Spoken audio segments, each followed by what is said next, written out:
Okay. Hello, everyone. I'm Tish Hicks. I'm the Master Sensei of the VO Dojo. We are based in Burbank, California, but I am here in Arizona today.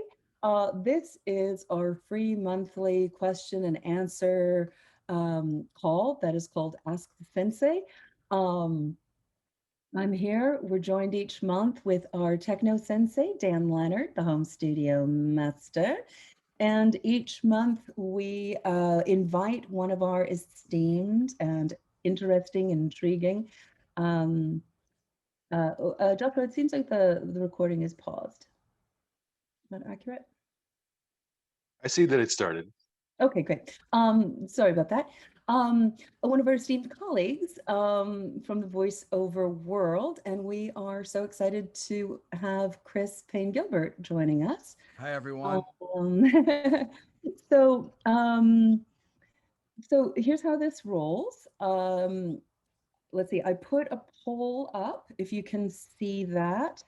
Um, if you can just take a second to fill that out. Let me know if you can't see it. This allows us to adjust the questions that you ask to the level of the people that are here. Can you guys see that? I don't see Would anyone. you send it out again, Tish? Sure, hold on a second. Okay. Um, yeah, so I'm going to, let's see, can you see it now? Is that working?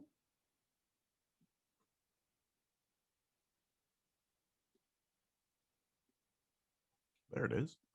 Okay, hold on, but it says share results. Okay, now you can see it? No, it says poll closed. Hold on a second. Boy, technical difficulties. Relaunch. Sure. Restarted it. Okay. There we go. All right, great. Terrific. Okay. Thanks, So everyone. there's the poll. Oi. There's the poll. So if you're here, you probably know a little bit about the VO Dojo. We're a full training program that is designed to guide, support, connect, and accelerate you every step of the way from I don't know to working pro. And Dan, why don't you introduce yourself, and then we'll introduce Chris, and we'll get started with your questions. All right. Mhm. Yeah, I'm Dan Lenard, the home studio master here at the VO Dojo. If you have questions about, am I freezing here for some reason? A tiny bit glitchy. That's weird. It's been glitchy all morning. Mm-hmm. Yeah, I'm here to talk about home voiceover studios and the equipment you need and how to use it properly and just dispel every piece of mythology about home voiceover studios that's out there. Have questions about that kind of stuff, just ask. Excellent. Makes me think about Gorgons and Perseus and things, the mythology. Excellent. And Chris, so awesome to have you here. Tell us about who you are, what you're up to, what your journey to here has been. First of all, I just want to say thank you for having me. I'm so Mhm. excited to be here with you, to meet Dan, and to be connected to the community that you've built. So it's so great for all the people that are part of it. And I had a chance to sit in on one of Tish's. What was that The Fight called? Club? It wasn't Fight Club. No, it was The nth degree, the Nth Degree. Yeah, yeah, which is such a the working pro focus yeah, action forum. which is such Yeah. a value. Like it was so great to be in that, and I just think I think the purpose of the studio is just phenomenal for everyone who's working, people who are trying to learn how to do voiceover. It's just a really great thing you've built. So I just wanted to say that first off, and I'm happy to be here. Um, my name's Chris Gilbert. I started out acting in New York doing theater a long time ago, and I went to graduate school for theater. And after I lived in New York City, and when was doing some theater, I got some commercials, and I never really thought about voiceover as a career or as a focus, just because I was so number one, I didn't really know that there was like a whole profession dedicated to it. Um, and then I booked a commercial, and then I went in for an audition for a Kool-Aid commercial, and just kind of like, had at it. and it was a zany kind of thing, which is kind of right up my alley. And so I tried a bunch of stuff, left the audition, was like, oh, wait, I got a couple more ideas. I'm going to go back. So I went back and I was like, hey, can I try a couple more? Because I got some more ideas. And they're like, yeah, sure. Come on in. And I ended up getting it and went to go record the spot. And this was a long time ago, obviously. So the voiceover profession was very different than it is now. But this guy walked in, and while he was setting up, did like 10 voices right in a row of every single commercial and character that was huge on TV at the time. Mhm. And I remember going, oh my gosh, I know that guy from this and this and this and this. And I was like, it was the first time I'd seen like a real like big voiceover star. And I was blown away. And so after that, I think I took a class and a commercial class and tried to sort of learn more about the techniques, because I'd never really focused on voice. And it was very different from regular script analysis with acting. It's very similar, but then there's a whole other technique. And I was kind of I didn't want to do the work, I think, at the time. I was more focused on voiceover, on acting and stuff. And so I kind of let the classes and stuff go. And then I didn't really focus on voiceover for a long time. And I was mainly doing theater. And then I came out to LA and started doing a lot more on camera work and did some theater here, but mostly it was television and film and everything. And then I guess it was about 3 years ago, a really good friend of mine who I've worked with, named Peter Giles, who's like, to me, like, he's a good friend, but he's just an amazing voiceover artist. He's just like, Yeah. he's the man. We're friends, and I called him. I said, hey, listen, I'd like to do some voiceover. Like, do you know anyone who's a great teacher where I could sort of like, maybe create a demo and send it out? And he said, yeah, let me talk to my agent, who was Melanie Thomas, which is at ACM now. She was at A3. It was called Abrams then. And he said, let me talk to her. And he said, she wants to meet you. I talked to her a little bit about you. So why don't you go in and meet her? Because she wants to. I said, yeah, sure. Great. I'll go meet her. And so we had a great meeting, and I went in the booth. She's like, I'm going to let you hear you do some stuff. And then, I was still talking about, wanting to meet a teacher and do some demos. And she was like, you don't need to go to a teacher. Like, we'll start working with you. Like, I think you're great. And so that began like our relationship and my relationship with Abrams, which is now A3. And it was kind of like, so it was a long span of kind of time off, where certain things, like I'd get a commercial and then there'd be a VO spot attached to it. So I'd do that. But I never felt confident when I was in the VO booth, because I think I didn't have a background of a technique where I knew what to do, where I could take what I felt and what I saw and transfer that to what was being asked of me, so anyway, that was my journey. And so A3 has been, I think it's about a 3-year kind of like journey with them. And so your experience has been on the job, right? Yeah. Mm-hmm. Yeah. On the job. Mm-hmm. Yeah. And then what would we know your voice from? You've been working on some pretty cool stuff. Yeah. So the latest Call of Duty, Black Ops Cold War, I play Alex Mason in that game. And there's a new documentary series called Race to the Center of the Earth, which I narrated on Nat Geo. I've done lots of commercials. There's a Dairyland, insurance stuff, like Toyota, lots of different commercial stuff. And I do a lot of work with Fox, the promo, Fox Sports and FS1. Excellent. Yeah. Excellent. Yeah. Oh, cool. Well, why don't we yeah, why don't we get started with some questions? So let's see. So the way we'll do this, guys, is we'll have you type your questions in the chat so we can see them and sort of group them.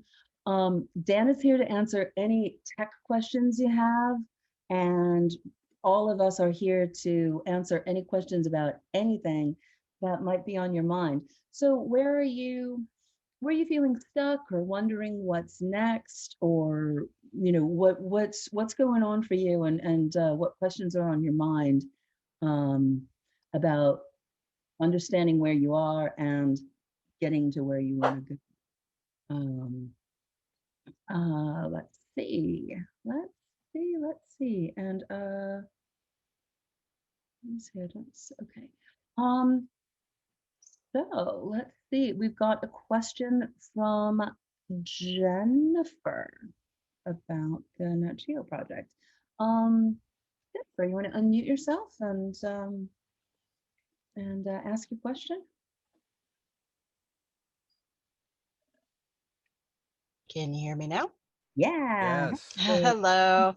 I was just wondering about how long it took you to narrate that Nat Geo project. That was a long form narration project, yes? Yeah, we did. There were usually 2-episode sessions, so we do basically 2 hours for one episode. So we do them in 2-episode blocks.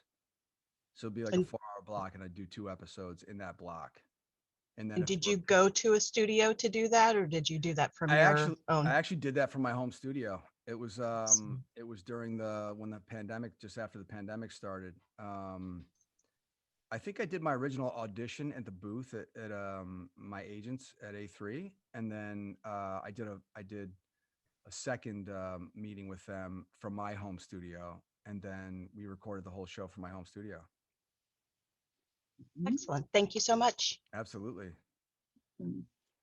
Why don't we go to Kim's question, then come back to Matthew's question, because Kim has a very specific tech question. So Dan, why don't you take that, and then we can all formulate opinions about Matthew's question, which is one of the biggest of all. Okay, let's see. So is this from Kim? Yes. You want to ask your question, Kim, or so I can hear what's going on? Well, I'm not in my booth at the moment. I'm out in the general office space, which is pretty dead. But I've got equipment. I record books. I record commercials. I'm fine, and it doesn't take me much to get to ACX compliance. You know, I'm clear. But when I moved to Squadcast, and I've had some remote recordings on Squadcast, it really sounds like I'm sitting in the bottom of a barrel. It's just boomy, echoey, and I don't know if I've got some settings wrong. It's Squadcast. Squadcast is for podcasting. It's for multi-tracking for podcasting, and it's worse essentially than Skype. Okay. See, this is what I've been given to work from, and I don't have trouble with anything else. Yeah, well, here's the thing. Whoever your client is that's asking you to use Squadcast, see if you can reach through the internet, take your hand, grab their throat, and go, this does not work for me, and it's not working for you. Would you use something simple like Source Connect Now or Source Connect or some of the other professional remote types of things? Unless you're doing a podcast, are you doing multi-tracking with them, or this is what they think is the norm for how you record remotely? This is what the company that I work with does a lot of podcasting, and then I get brought in to do the intros, the in-rolls, the out-rolls, the coverage. And so they just record me like they're recording the podcast. And some of their stuff sounds really good, but my stuff in particular, it's just garbage. It could have a lot to do with your internet connection. It could have a lot to do with. I've got a direct hookup. Okay. Yeah. I'm not doing wireless. Right. I mean, it's one of those things. They know what they know, and that's what they use. And they think that they're the experts because they're the ones that have been doing it, which means they essentially don't really know what it is you do. And that you've got a studio that's supposed to sound really good, and that Squadcast is not the ultimate in good audio quality. Okay. What you might want to suggest is that you record it strictly in your studio while they're listening in, as opposed to them just getting it and sending them really good quality audio. And that's what I've started doing because I just can't get it to work. That's the best thing to do because, as a professional talent, you're providing a service to them and you want to provide the best service. And if they're being lazy and they go, this is the way we do it, you know how how these kids are. Mhm. Tell them it's time. You have a better system for doing it, and it's going to sound fabulous, and that's the most important thing. So what I'm Thank what I'm what I'm hearing here is Kim offers how to be part of the solution, Right? and also, I mean, my other question is, Kim, are they happy with what they're getting? Not through Squadcast, but You when think I figure it they're out not without that? there, No, I mean, come on now. Because I think that's an interesting thing. If you know that you're delivering the best, but the client is happy, then that's one way you can go. But if they're not happy and it's something that they don't see that they're part of the problem, then you can come in and be part of the solution, which makes everybody happy. well, So, and that's what the last couple times I've had them, you know, one time they were on the phone and I was recording, and so they would give me direction over, and everything was fine and wonderful and lovely. But I get on Squadcast and I could be part of Finding Nemo so because then you're part of the solution, and I think that's the key. That's So, the professional thing to do. Is you're Okay. providing a really good service, and you want to be able to continue to do that. yeah, And doing it that other way, if they're getting the quality they want, then they're going to go, you know, this person knows what they're doing, as opposed to us. And they never admit that. well, my inner nerd has been beyond frustrated because I can't get Squadcast to work. But Well, you're telling me it's I think you need to find another thing. It's you can't get Squadcast to work. It's not for what they're asking it to do. So if you offer another solution, I think that's cool. Well, thanks, Kim. That was a great question, and opens up. I love working in this way because everyone has different questions at different levels. So you start hearing people talk about like, whoa, what is that? I didn't even know that was a thing. Then you start asking other, it opens up other questions. So awesome. Matthew Thompson, let's hear your question.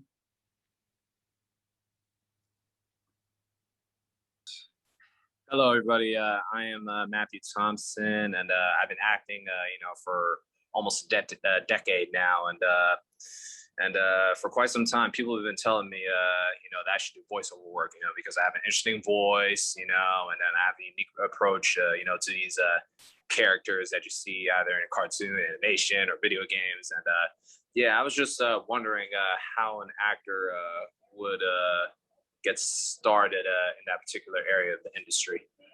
Well, everybody's path is completely different, right? Chris just shared his path, and it was he knew a guy who's an awesome, incredible voiceover talent in a major market. Can't be said enough. had- Incredible. Yeah. No, Peter Giles is often I say about Peter Giles, like when we're talking about like improvising or bringing it, playing Foley on a piece of copy, I go, so if you're not playing Foley, Peter Giles is, and he's going to get the job.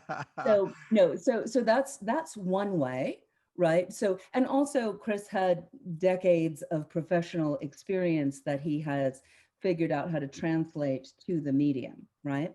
So I call this the helicopter coming. However, Chris did do training in the beginning, right? He learned on set, and he learned on the job initially, and then I heard you do some training, and then you didn't. So, and then I heard you say you didn't focus on it, but then you did focus on it, right? So the first things that we talk about at the dojo is the 5 things that it takes are decision, right? You have to make a decision to make this happen, because it will happen haphazardly, like it did, like, oh, that's cool.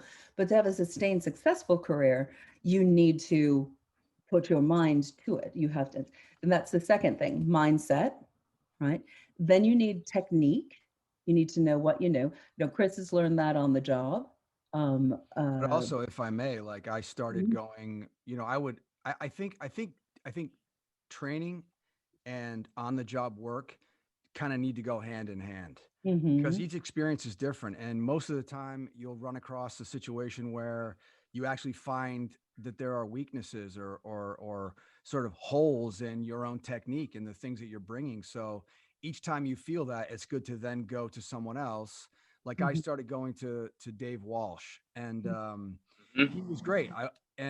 Amazing teacher. And every time I felt like, you know, there was something that wasn't working, or maybe I could do better or wanted to do better, I would then go from working, learn what I was, you know, do my thing, and then go to him and say, hey, this was my experience. This is what I want to do. And we work on those things. And then I come back. And so it's kind of like a hand in hand process. Yeah. Yeah. Right. And you can front end load it, right? So train. You know, we have our you should do voiceover intensive is a great place to get an overview of everything and figure out where those gaps are. Just to finish the thought, and then Dan, I want to ask about your journey, because I think your journey is another way to get started. So we talked about decision, mindset, technique, application, then practice, do your 10,000 hours, right? And support. Understandable. Don't approach it alone. So coming here is a great step. Now, Dan, you came through broadcast, right? That was your way to get into voiceover. You know, initially, yeah, that's wait, hold on a second here. What What is going going on? on? I said Dan, you're broadcast. sharing your screen, Dan. Yeah, no, boy. I didn't do that. Has a mind of its own this morning.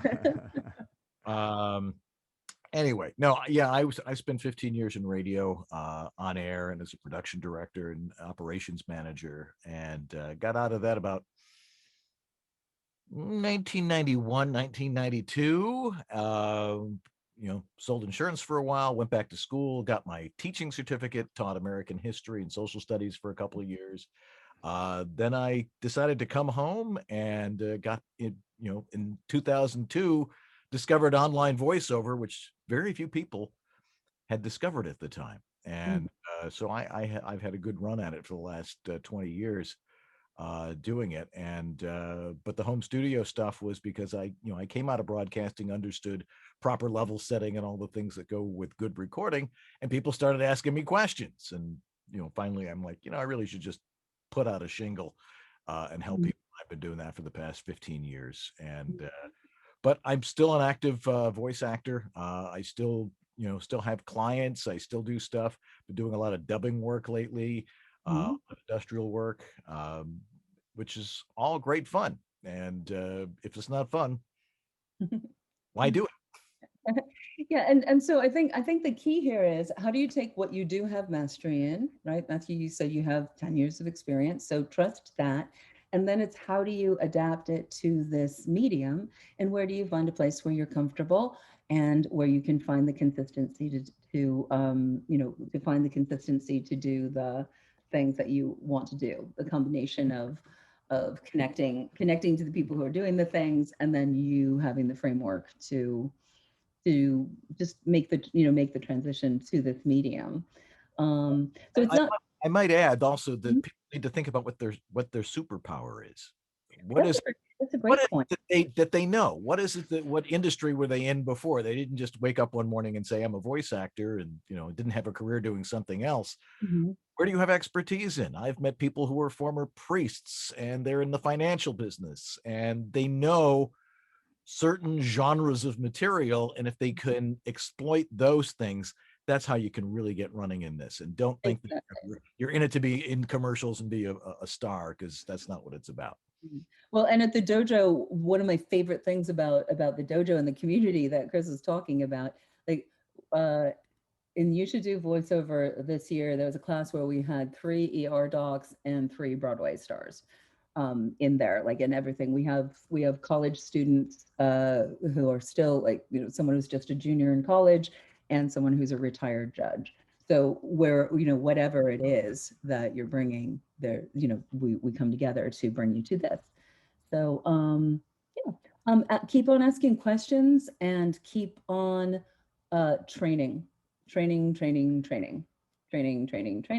and doing. That's how you get started. So yeah, and trust that you're on your own path, and yours will be different than anybody else's, right? Awesome. Let's keep on going. Stephen Griffin. There's so many new names and faces here. It's really cool. Stephen, can you ask your question?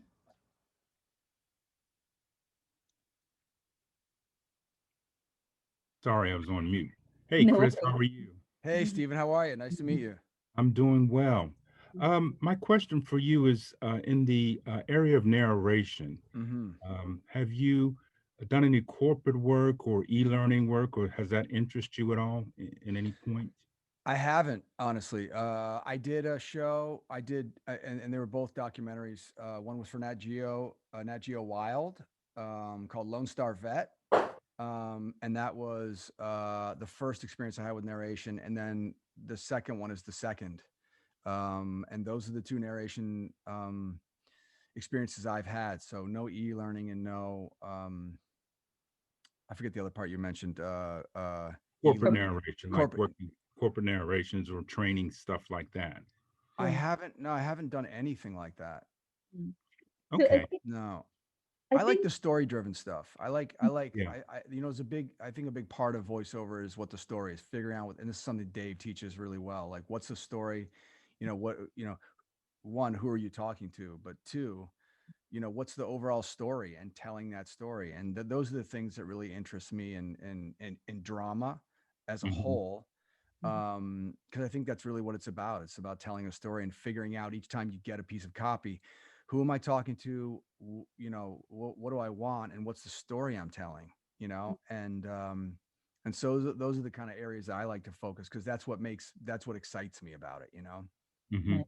Mhm. And I think that those are the through lines that you find in each of the genres. You should do Yeah. voiceover. We introduce you to all of the genres, and we lay down what is the foundations of all voiceover, and then what are the things that are the same about all of them, telling the story, connecting to what resonates with you in all of them, and then what's different as well. And I think the other thing that's really interesting about the dynamic that we're talking about here. So Chris has had success coming up through a major agency in a major market, right? So he's had opportunities to have access to some stuff that are on, like, frankly, are on people's bucket lists, right? Being a lead in a major a major video game, doing documentary narration.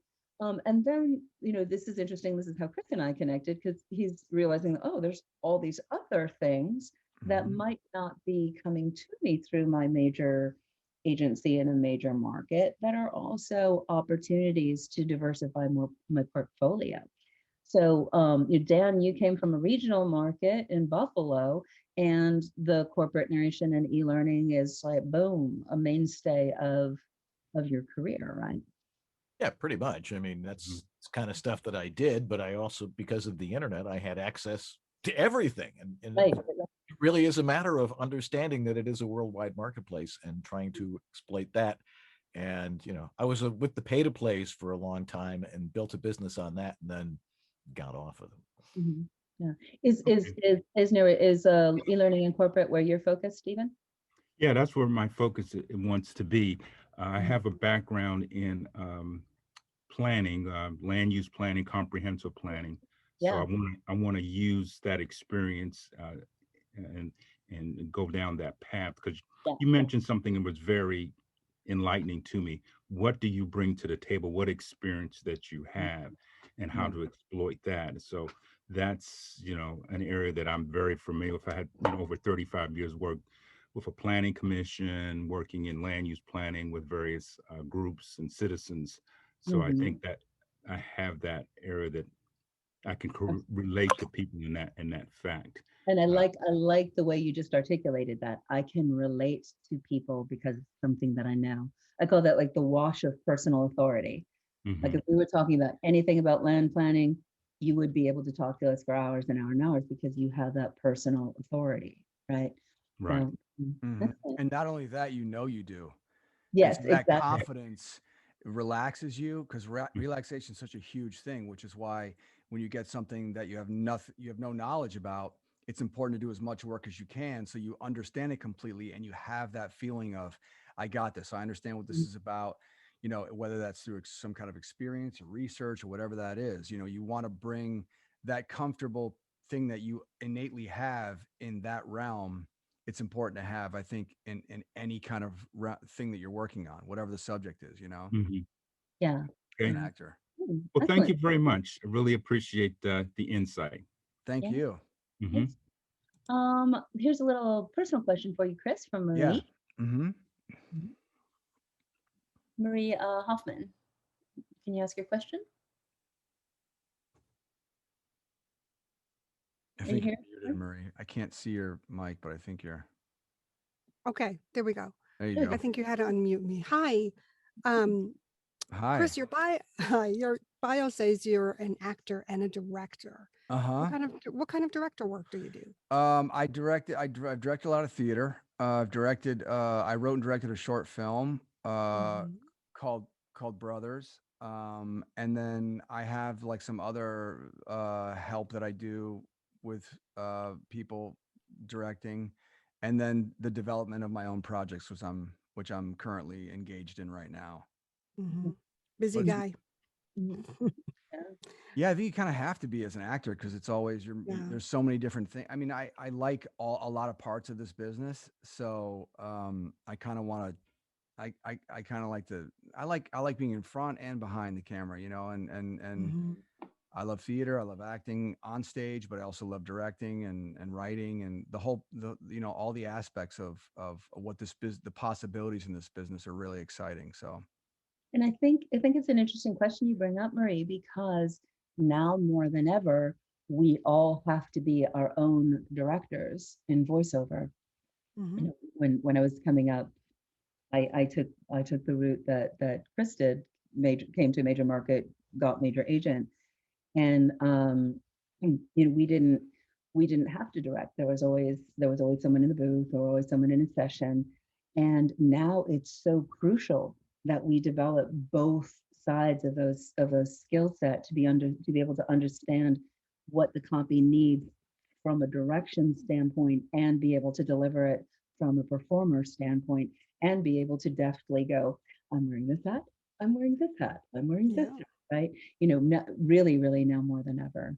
And I think that's like a big differentiator in the marketplace now. Can you direct yourself?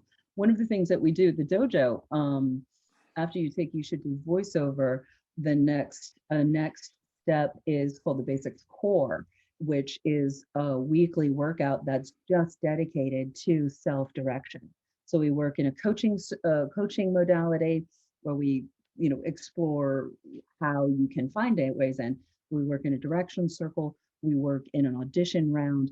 So we're working all these angles, and then you also get to audit the VO Dojo Pro Fight Club, which is our working pro workout that brings together top-notch talent with the decision makers of hire us. So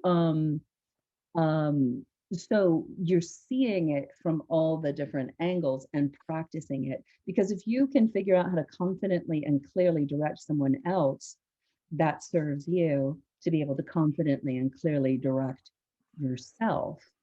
And that's, so yeah, it's a good interesting question. And I think in audiobooks too, in audiobooks, you're the director and the dramaturg and the casting director, and the, it serves in so many different purposes. Yeah, I've been an audiobook narrator for about 10 years now. So yeah, I get it. And especially when the big houses just, send in whatever you did today, and that's so scary, because if you're not on that day and you have a lot of pickups and things like that, like the sweat starts rolling in, because they want 2 hours of finished audio, 3 hours of finished audio. So you're talking, for 3 hours of finished audio, you're working 6 hours that day. It's no kidding. It's no kidding. Audiobook work. I think also as a director, you have to think of the project as a whole, and then look at the parts and how they all come together. And I think a lot of what we need to develop entrepreneurial brains, and we need to develop producer brains too, like being able to organize a project and deliver it. There's all sorts of things that are required of us now. Great. So yeah, Thank it's a you. great question. Sure. DK has a tech question. That's a great photo, Marie. Let's see, DK, can we hear your tech question in the house? You here? Wouldn't that be ironic if we couldn't? There, how's that? There you are. Okay, thank you. So I have this milky, filmy quality that comes over the mic, and I can't seem to get rid of it. So then I thought, well, maybe it's my mic. And of course, now that I'm talking to you, I don't hear it as obvious as I hear it in my headphones. It's like that smacking kind of a noise. And is it my mic? Am I too close? Am I too far? Do I drink more? Do I eat popcorn? To me, it's very obvious, and I don't hear it as much right now that I'm talking to you. Well, I think it's one of those things that I think people need to realize that when we're doing voiceover, primarily, engineers don't want you futzing with it.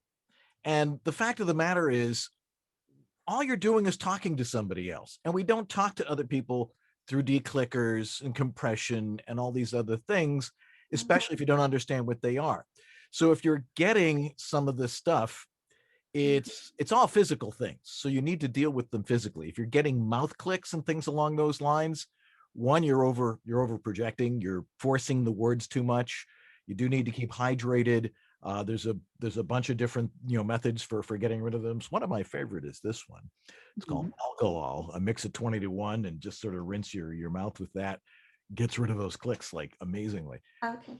And alcohol, I gotta write that down. There it is. Let me hold that up here so you can Okay. Nasal wash. get it over the counter in your pharmacy. So you goggle it. I mean, goggle. Push it around your mouth. Gurgle, whatever the word. Yeah. You mix it 20-1. Goggle Push it around your mouth. You spit it out. Yeah.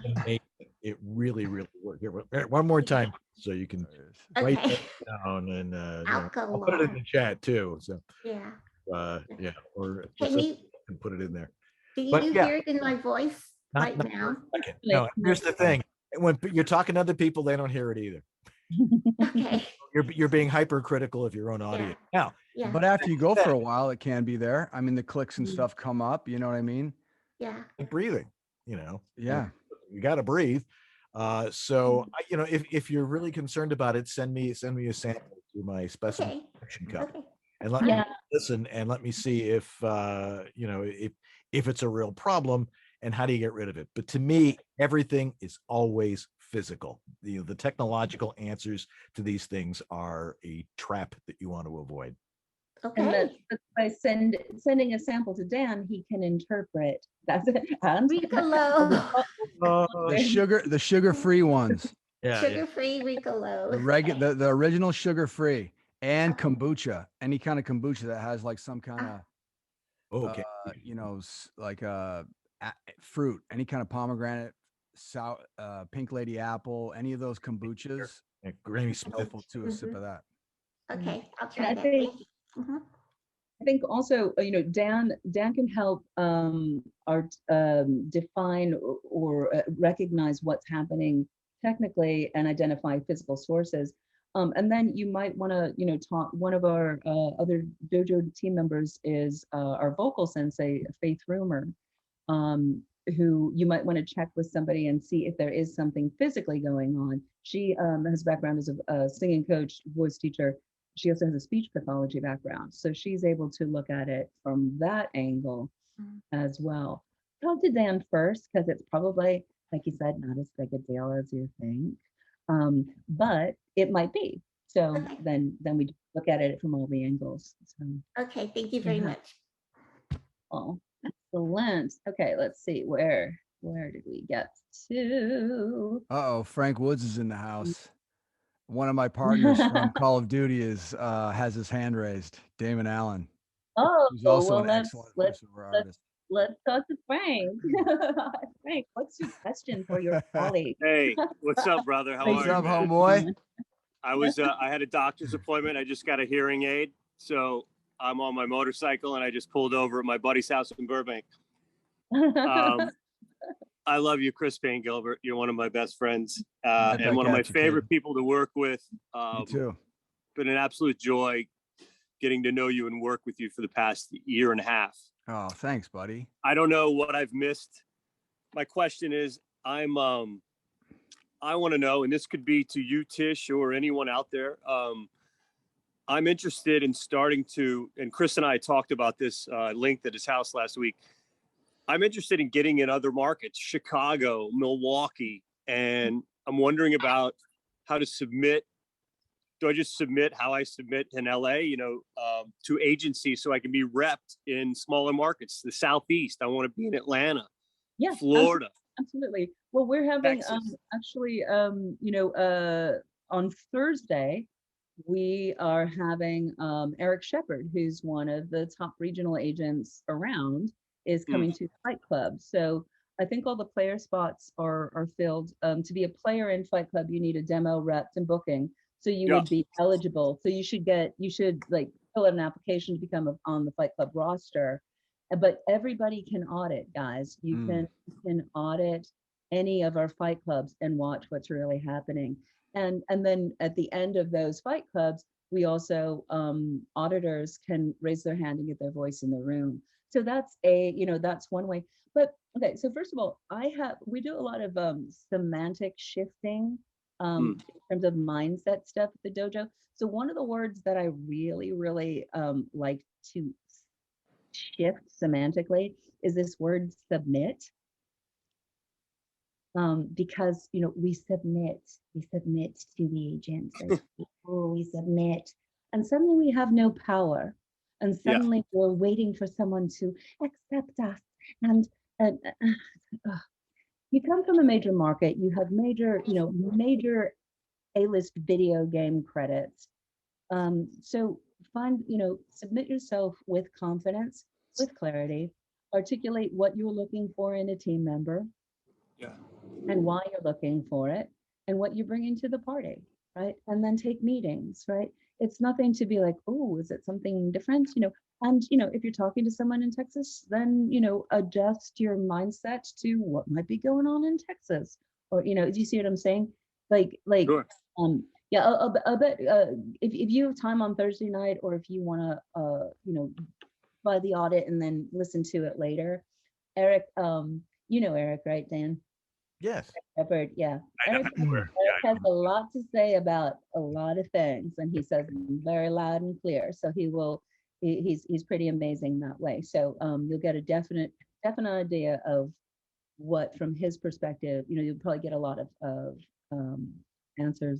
questions answered just in terms of it. But I would say in the same way, this fascinates me, guys.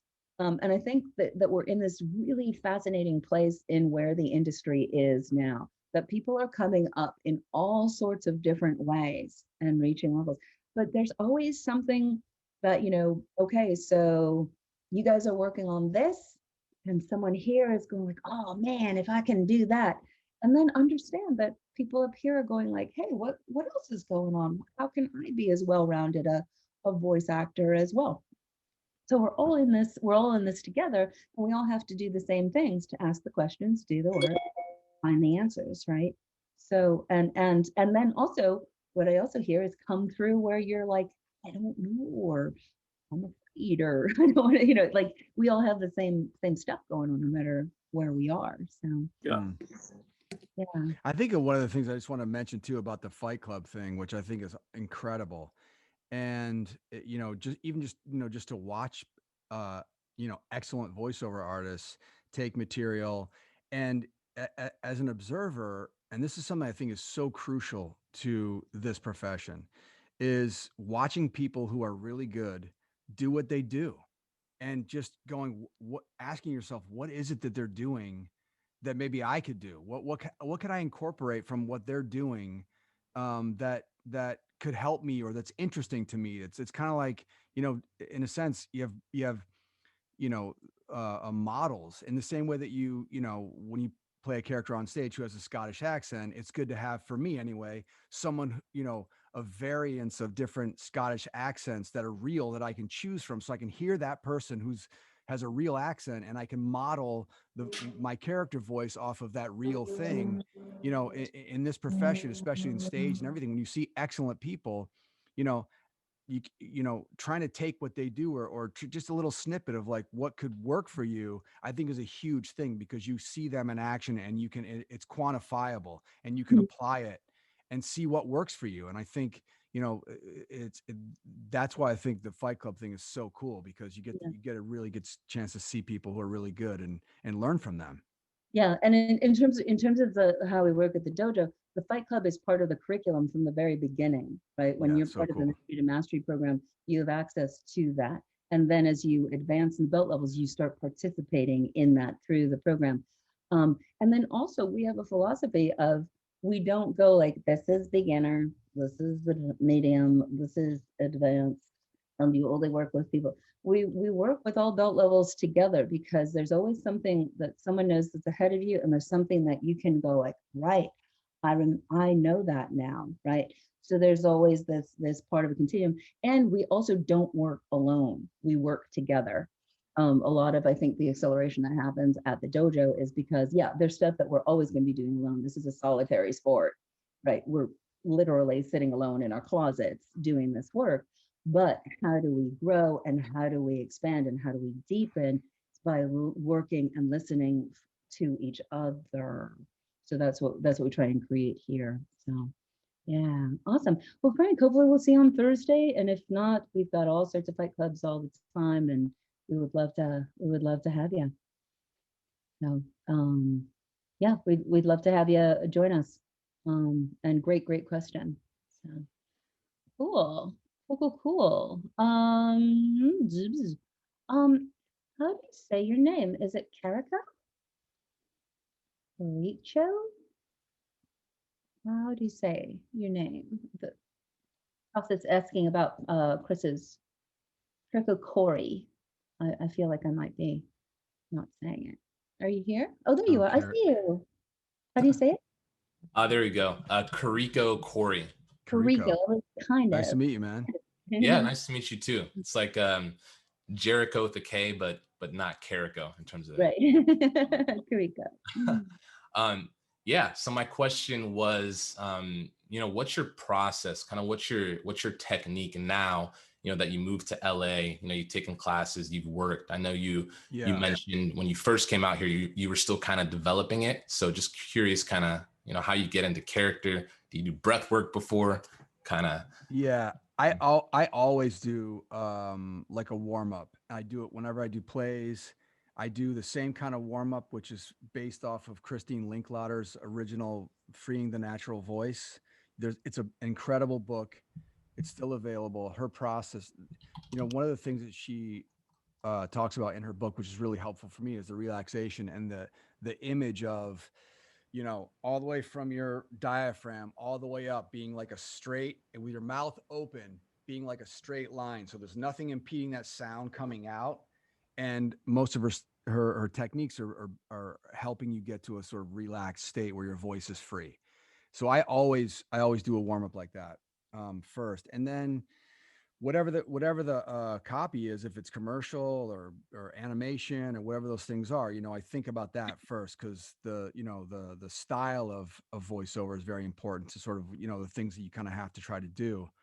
But it goes back to those same things, like trying to get as comfortable as I can with what I'm saying, and then really trying to think about, like, one, who I'm talking to, who the audience is. And Dave talks about this in his class, very specifically choosing a specific person that something is meant for. So if it's a Hallmark ad and you're talking to your, really being specific about, hey, I'm talking to my father in this. For me, this whatever I'm trying to do in this copy is I'm speaking to my father specifically, and you envision that. And so if something feels off, then maybe the choice of the person you're talking to isn't the right choice. And so you can play with that, sorry, Tish, you want to say something? I was just going to ask, how do you do that for video games? Like, how do you approach it specifically for video games? Well, for video games, it's the story's all there. So the characters are, at least for me, in terms of Call of Duty, for instance, the relationships of my character, and Damon, who was just on Frank Woods, Alex Mason and Woods is a lot of history. And so it's like a regular acting job where the story, yeah, their character. So it's all character work. It's like, what are the relationships? How do you feel about every person you're talking to? What's the history? All of those kind of things. And then making that authentic, I think, so that all those elements are right. And then your voice kind of follows the truth of that, figuring out, reality and making that stuff real for yourself. That sort of like inner work informs a lot of what the voice wants to be. I find so that that's the kind of route. And then commercial stuff's very different. There's again, it all comes down to me for a story. What's the story? What's the, in most stories, there's a beginning, middle, and an end. And so, when the copy starts, you're at the beginning. What do you need to do in the beginning to grab someone's attention? If that's what you're doing, this is the middle where you're transitioning and talking about X, Y, Z. And then when you're ending it, how does the end happen? What's the point of the end? And what are you trying to, bring something home? And how do you do that?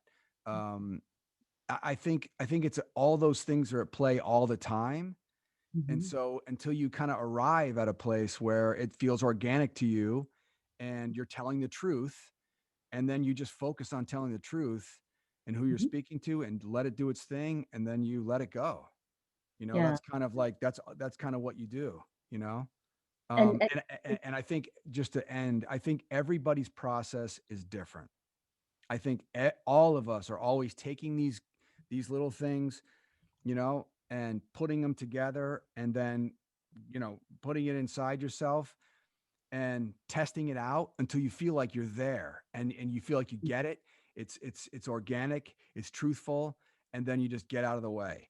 And it's always going to be like a testing thing of, do I need more of this or more of this? And each character is going to be different. Each project is going to be different. Each copy is going to be different and require something that is a mixture of all those technical things that you have that kind of go into making it feel like it's real and organic for yourself. You know what I mean? Yeah. That's Yeah. how I... So you said it's different for voiceover or for commercial, but actually all the things that you said were the same. Connect up, understand the story, and then analyze what you're doing, right? Yeah. So it's and at the Dojo we talk all the time about the technical and the organic go right hand in hand like Completely. this. We're always working both ways. Yeah. At the Dojo, we have the rules of the Dojo and the rules of voiceover. And the rules of voiceover are: share your truth, trust your voice, keep energy moving forward, listen carefully, and play fully. Because if you don't, Peter Giles is going to get the job. And it's also playfully, right? Like, yay, we're getting paid to say words. Yay.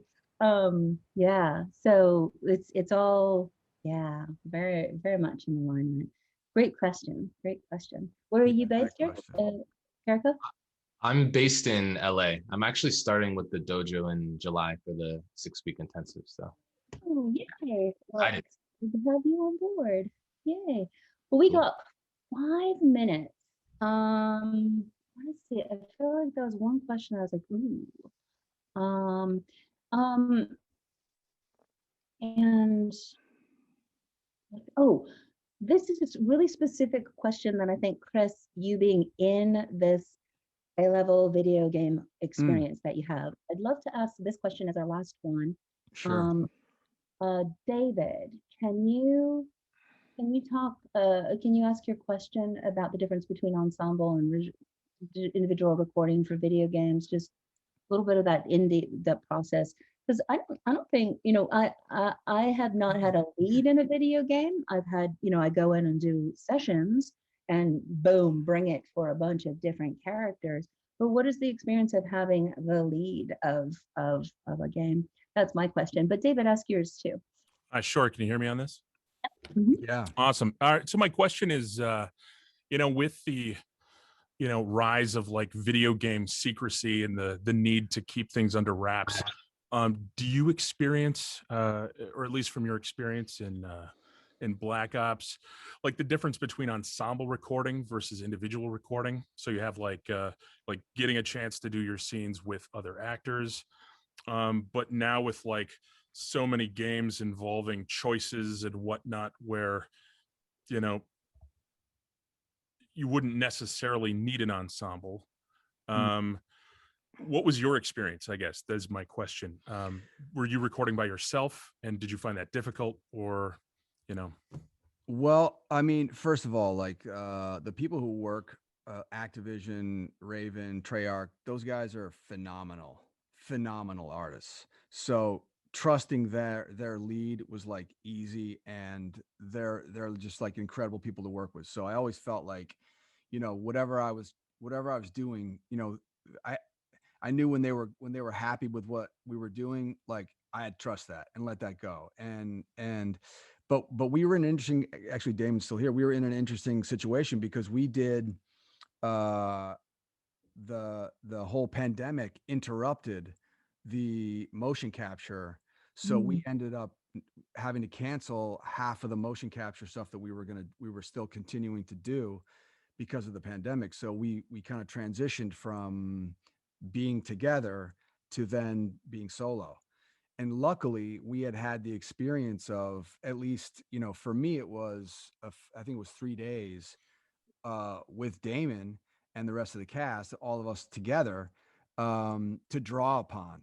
So, you know, when we had to go then solo, we had that there. We had that kind of like, you know, relationships, at least the beginning of those things built and understanding. And then, you know, we were lucky enough sometimes to, you know, say, hey, you know, do you have any, hey, Damon just came in, we can play you his, you know, kind of setup for this joke. And can I hear it so that I know kind of where his vibe is, so I can try to make a comeback that feels real. And so, and then sometimes it's like everything else. You have to do the work. You have to know kind of who you're talking to, what the environment is, you know, where you are in the story, and make sure you understand what your relationship is to every single thing you're saying, your understanding of everything. And then just like a normal actor would, who is, you know, standing in a close-up looking at like a, you know, a grip stand, you know, as if someone's really there, you just fire away, you know? So it was a mix of both of that in this game for us.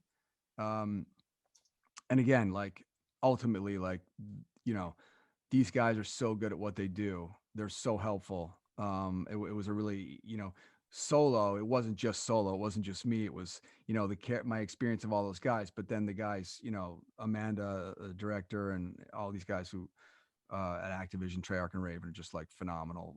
Really just guided us beautifully. Yeah. And were you guys able to pull your audio from your home studios then too? Yeah, so we would, you know, it was source connect, so they record it, but then we also would say, you know, send it off, record it and send it off just in case. I don't know if I needed to. I think I did sometimes, but yeah. Yeah. Cool. Well, thank you, Dave. That was Yeah, great. that's great awesome. Thanks, guys. Yeah, so we're right at the top of the hour, guys. So let's see. Joshua, we're going to do breakout rooms if people want to hang out.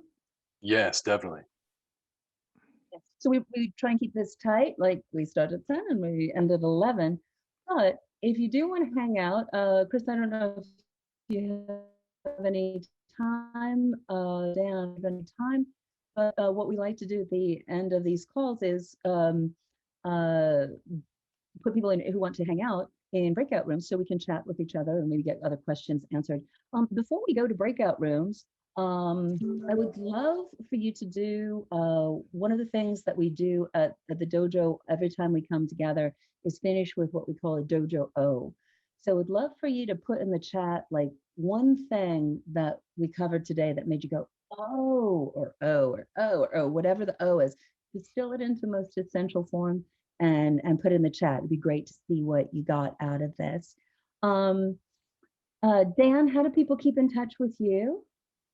They do it over here at homevoiceover.com. That's the place to find me. And also, I have my specimen collection cup. If you want to submit some audio, please make it raw. I don't want to hear what a great producer you are. I want to hear what your booth sounds like. It's $25, and I will do a full analysis of your audio. Excellent. And then Dan also will come or join you virtually to do a full consultation on setting your booth up. And Dan, I finally have my booth, my 6x6 booth. So when I'm Nice. back home, I'll have the kids. Yeah, and then Chris, I don't know how Yeah. much time you have to. I got stay some time. Well, but like in terms of keeping touch, should people like join your LinkedIn, or how can people keep in touch with you? Most of my stuff is Instagram. So I Instagram. do, Awesome. yeah, through Great. Instagram, and I have a Twitter as well. Those are the best routes for me. Excellent. Do you have a handle that you'd like to share? At Chris Payne Gilbert on Instagram and at C Payne Gilbert on Twitter. Awesome. So that's how you keep in touch with Chris. And we're www.thevodojo.com. As Kariko said, You Should Do Voiceover is happening in July, almost full. So that's happening. Fight Club is coming up on Thursday. We have really cool stuff coming up this summer. Faith Rumor is doing a vocal health Q&A in July. Lots of really, really good stuff always happening. And if you're interested in finding out more, email us.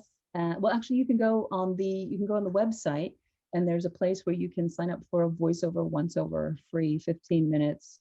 Talk to the team, and we can get a sense of where you're at and where you'd like to be, and how the dojo can fit into all that you're doing on your voiceover journey. So thank you guys. So this will be the official Ask the Sensei will be complete here.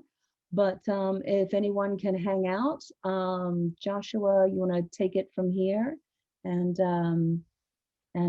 coordinate us, and see, we can read some. I'll read some Dojo O's while we're doing that. So take it away, Joshua. I gotta go. Okay, thanks, Dan. But touch base with Dan if you need anything or your question didn't get answered. Bye, Dan. Nice to meet you.